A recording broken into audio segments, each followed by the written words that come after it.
এবার মার্কিন নাগরিকদের ইরান ভ্রমণে নিষেধাজ্ঞা দিল স্বয়ং মার্কিন প্রশাসন। যুদ্ধ পরবর্তী কূটনৈতিক ঝামেলা নাকি সামরিক হামলা, কোন কারণ এই নিষেধাজ্ঞার পেছনে? মধ্যপ্রাচ্যের উত্তেজনা চরমে পৌঁছেছে। এই প্রেক্ষাপটে মার্কিন নাগরিকদের ইরান সফর থেকে বিরত থাকতে সতর্ক করেছে যুক্তরাষ্ট্রের পররাষ্ট্র দপ্তর। বিশেষ করে দ্বৈত নাগরিকধারীরা যেন ইরান ভ্রমণ এড়িয়ে চলেন, এমন পরামর্শ দেওয়া হয়েছে ওয়াশিংটনের পক্ষ থেকে।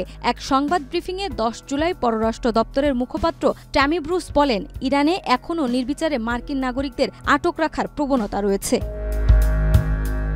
তিনি জানান, দ্বৈত নাগরিকধারীরা সবচেয়ে বেশি ঝুঁকির মধ্যে রয়েছে। যে কোনো সময় তারা গ্রেফতার, হয়রানি কিংবা দীর্ঘমেয়াদী আটকের শিকার হতে পারেন।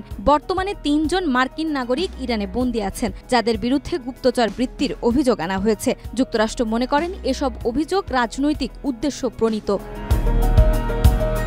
এই সতর্কতা এমন এক সময় এলো যখন ইরান যুক্তরাষ্ট্র সম্পর্কে নতুন করে উত্তেজনা দেখা দিয়েছে আলোচনার টেবিলে বসা নিয়ে। প্রেসিডেন্ট ট্রাম্পের বিশেষ দূত স্টিভ উইটকফ জানিয়েছে, পারমাণবিক ইস্যুতে আলোচনার লক্ষ্যে তারা ইরানিদের সঙ্গে বৈঠকের পরিকল্পনা করছে, তবে এখনও সুনির্দিষ্ট সময়সূচি ঠিক করা হয়নি বলে জানা গিয়েছে।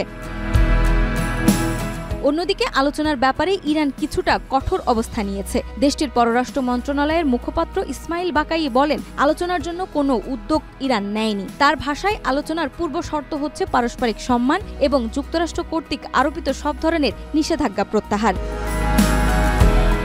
সব মিলিয়ে পারমাণবিক ইস্যুতে ইরান যুক্তরাষ্ট্র দ্বন্দ্ব আবারও নতুন করে মাথাচাড়া দিয়ে উঠেছে। যুদ্ধের ছায়া এখনও পুরোপুরি কাটেনি, আর কূটনীতি কি পারবে এই সংকটটি নিরসনের কোনো পথ খুলে দিতে, তা নিয়ে এখন তৈরি হয়েছে নানা প্রশ্ন। নাজমা, মাই টিভি।